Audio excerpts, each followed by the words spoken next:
Монгол орны генетик нууц түүнтэй холбоотой уламжлалт мэдлэгийн ашиглалтын цахим бүртгэлийн хуудсанд улсын хилээр нэвтрүүлэх зорилгоор бүтээгдэхүүн хөгжүүлэлтийг хэрхэн хийх вэ? Дэлгэрэнгүй бүртгэл хэсгээр ороод улсын хилээр нэвтрүүлэх цонхны үргэлжлүүлэх товчийг тарна. Аж ахуй нэгжийн мэдээллийг бүрэн гүйцэд бүглэнэ үү? Улаан утгатай хэсгүүдийг та заавал бүглэх шаардлагатай.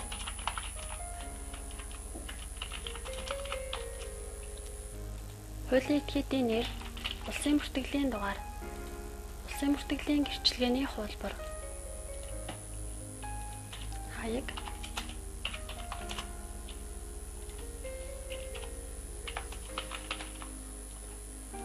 zip код, утасны дугаар, өөр холбоо барих утасны дугаар, факс,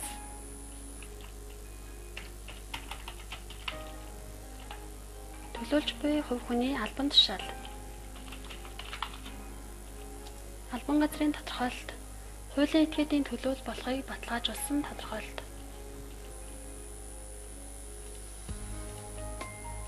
ажлын газрын үнэмлэхний хуулбар, авсаргаж өгнө. Дээрх мэдээллийг үнэн зөв бүрэн гүйцэд бүглэсний дараа хадгалах ба үргэлжлүүлэх гэсэн товчийг дарна. Таны бүглэсэн мэдээллийн нэгтгэл гарч ирнэ. Мэдээллээ шалгаад мэдээллийг үнэн зөв гэдгийг баталж байна гэсэн тэмдэгтийн өмнөх чекийг дарж өгөөд хадгалах товчийг дарна. Дэлгэрэнгүй бүртгэл амжилттай хийгдэж дуслаа. Та улсын хилээр генетик нууц нэвтрүүлэх хүсэлт илгээх боломжтой боллоо. Үүний дараа улсын хилээр нэвтрүүлэх гэсэн товчийг дарна. Нууцын төрлөө сонгоно. Амтан эсвэл ургамал. Хэрвээ амтан бол амтныг сонгож өгөөд үргэлжлүүлэх гэсэн товчийг дарна. Амтан улсын хилээр нэвтрүүлэхтэй холбоотой бүрдүүлэх баримтын жагсаалт гарч ирнэ. Та урьдчилсан бэлтгэсэн баримтуудаа авсаргаж өгнө. Албан хүсэлт. Улсын бүртгэлийн гэрчилгээний хуулбар.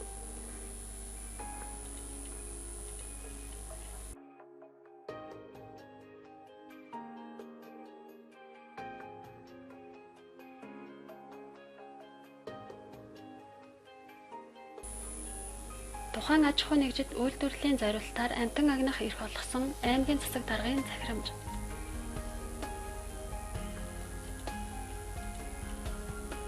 Тухайн аж ахуй нэгж сумын засаг даргын хооронд үйлдвэрлэлийн зориулалтаар амтан агнахаар байгуулсан гэрээний хуулбар.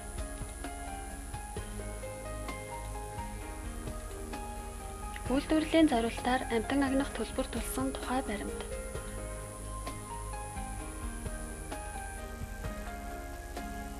Үйлдвэрлэлийн зориулалтаар амтан агнасан тухай сумын бохообын тодорхойлолт.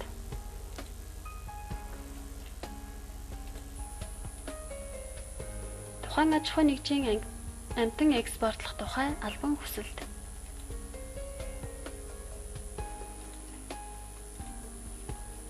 Худалдан авагч эсвэл хүлээн авагч талтай байгуулсан гэрээний хуулбар.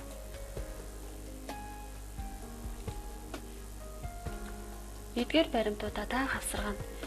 Бүгдийг хавсрагсны дараа илгээх гэсэн товчийг дарна. Хэрвээ та улсын хилээр ургамал нэвтрүүлэхээр бол ургамал гэсэн сонголтыг хийж өгөөд үргэлжлүүлэх гэсэн товчийг дарна. Ургамал улсын хилээр нэвтрүүлэхтэй холбоотой баримтчгийг хавсаргана. Нэгдүгээрт ургамалд тэдгээрийн гаралтай түүхийн эд зүйлийг гадаадад гаргах албан хүсэлт.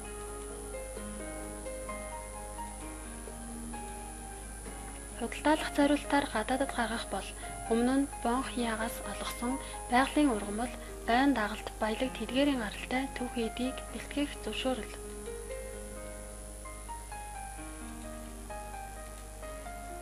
Худалдан авагч эсвэл хүлээн авагч талтай байгуулсан гэрээ.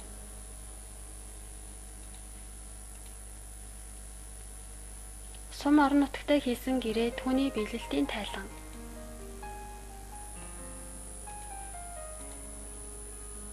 Ургамал түүх газрыг байгаль хамгаалагчаар заалгаж, ургамал түүсэн газраа нөхөн сэргийлсэн тухай акт болон нөхөн сэргэх нөхцөлд бүрдүүлсэн байдал.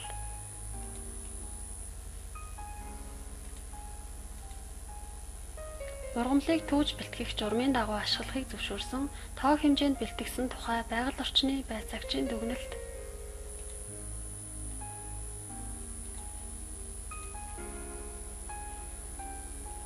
Байгалийн ургамал ашигласны төлбөрийг сумын татврын дансанд төлсөн баримт.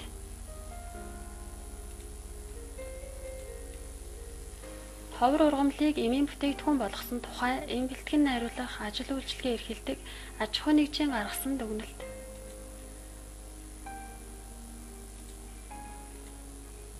Улаанбаатар хот Чингэлтэй дүүргийн татврын хэлтсийн Улаанбаатар банкнд дах 2611 4321 тоот дансанд улсын тэмдэгтийн хураамж төлсөн баримт.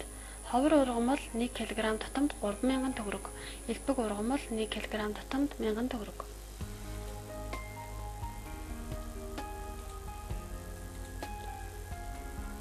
Дээрх баримтуудыг хавсрагсны дараа та илгээх гэсэн товчлуурыг дарна уу? Ийхүү таны мэдээлэл амжилттай илгээглээ.